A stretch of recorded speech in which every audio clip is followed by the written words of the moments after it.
Welcome to Fun Facts Online. Imagine a force of nature that moves with the speed of a car, a turbulent river of mud, rock, and debris, capable of wiping a neighborhood off the map in mere moments. This isn't the plot of a disaster movie, it's a mudslide. Today, we're dissecting the anatomy of these terrifying events, exploring the geology, geography, and human actions that combine to unleash one of the planet's most abrupt and destructive forces. A mudslide, or what geologists more accurately call a debris flow, is a very specific, very fluid type of landslide. It's a fast-moving mass of water-saturated soil, rock, and organic material that surges down a slope under the relentless pull of gravity. These flows can travel for miles, reaching speeds over 35 miles per hour. Their consistency can be like wet concrete, thick enough to carry massive boulders and entire trees, yet fluid enough to pour through valleys and canyons. So what sets the stage for such a catastrophe? It all starts with the land itself. The single most important geographical factor is the steepness of a slope. Think of building a sandcastle. If you make the sides too steep, they collapse. The same principle applies to mountainsides. This maximum stable angle is called the angle of repose. For loose material on a mountainside, slopes steeper than about 25 degrees become significantly more susceptible to failure. This is why mountainous regions like the Himalayas, the Andes, and the Alps are global hotspots for mudslide activity. But it's not just about steepness. The shape of the land, its topography, plays a huge role. Look for areas that are concave or bowl-shaped. Geologists call these hollows. They act like natural funnels, concentrating rainwater and collecting loose soil and rock. They are the perfect initiation zones for a debris flow. Once a slide begins, it typically follows existing drainage paths, like stream channels and canyons. These confined pathways act like a cannon barrel, accelerating the flow and increasing its destructive power. If you see a town built at the mouth of a canyon, on a fan-shaped deposit of sediment, you're looking at what's called an alluvial fan.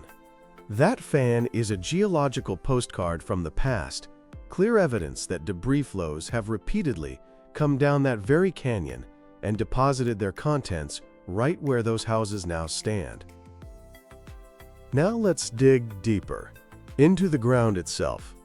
The geological makeup of a slope is a critical piece of the puzzle. The type of soil is paramount. Some soils, like sand and gravel, are granular.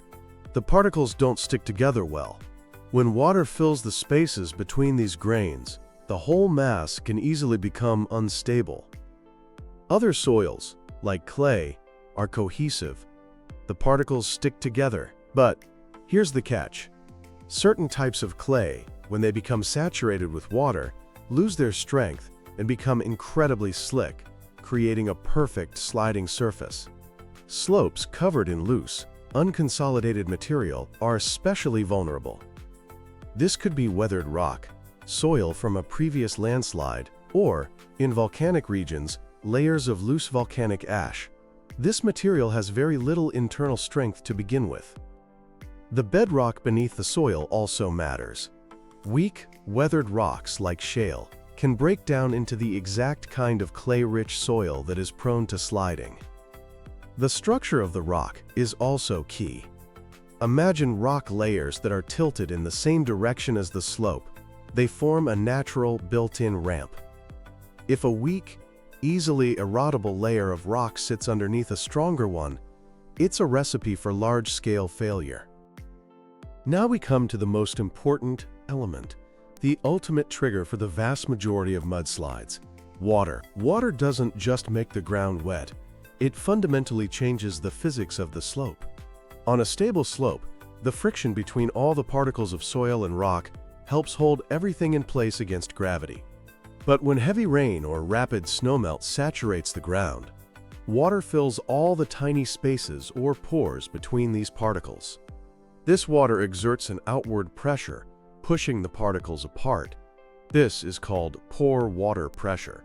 As the pore water pressure builds, It effectively lubricates the material, dramatically reducing the friction that was holding the slope together. The soil's ability to resist failure, its shear strength, plummets.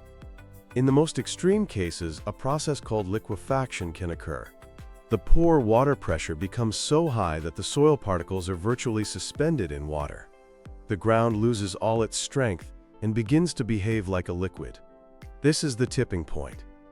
The once solid ground is now a heavy, fluid slurry that can no longer support its own weight, and the mudslide is born. This process can be especially dramatic in certain environments. On the slopes of a volcano, these events are called lahars. They can be triggered when a hot eruption instantly melts snow and ice at the summit, or when heavy rain falls on thick deposits of fresh, loose volcanic ash. In glacial regions, a similar event called a Geological can occur. This is a catastrophic outburst flood, often caused by a volcano erupting underneath a glacier. The sudden release of an immense volume of meltwater can pick up so much sediment, it transforms into a massive, unstoppable debris flow. While these are natural processes, human activity has become a major, and often unwitting, accomplice in creating mudslide disasters. Perhaps the most significant human contribution is deforestation. The root systems of trees and other plants are like a natural net, binding soil particles and anchoring the topsoil to the bedrock. When forests are cleared for logging, agriculture, or urban development, this natural reinforcement is lost. As the roots decay over the next decade or two, the soil becomes progressively less stable. Furthermore, the forest canopy intercepts a huge amount of rainfall, allowing it to drip slowly to the ground. Without that canopy, rain hammers the bare soil, dislodging particles and increasing surface runoff. Construction is another huge factor. When we cut into hillsides to build roads and houses, we often oversteepen the slopes, pushing them beyond their natural angle of repose. This is especially dangerous when the base of a slope is removed, a practice called undercutting, which removes the slope's natural support. Paved surfaces like roads and parking lots also prevent water from soaking into the ground. Instead, they concentrate runoff into specific areas, which can quickly saturate and overload the soil's capacity to handle the water. And then there's fire. The risk of devastating mudslides increases astronomically in the months and years after a major wildfire. First, the fire destroys the vegetation and the root systems holding the soil. But it also does something else. The intense heat can bake the soil, creating a waxy, water-repellent layer just below the surface. This is known as a hydrophobic soil layer. When rain falls on this fire-scorched landscape, the water can't soak in. It beads up and runs off the surface in sheets, gathering immense erosive power as it flows downhill. In these post-fire zones, even a moderate rainstorm, one that would have been harmless before the fire, can trigger a catastrophic debris flow.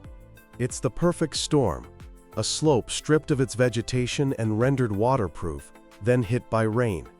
We're seeing this deadly combination play out more and more frequently as climate change contributes to more frequent and severe wildfires, followed by more intense, short-duration rainfall events. So it's rarely a single factor, it's a convergence. A geologically weak slope, stripped of its trees, scarred by a poorly placed road, and then slammed by an intense atmospheric river event. That is the anatomy of a modern mudslide disaster. The consequences are, of course, horrific. The sheer force and speed of a debris flow leaves almost no time for evacuation.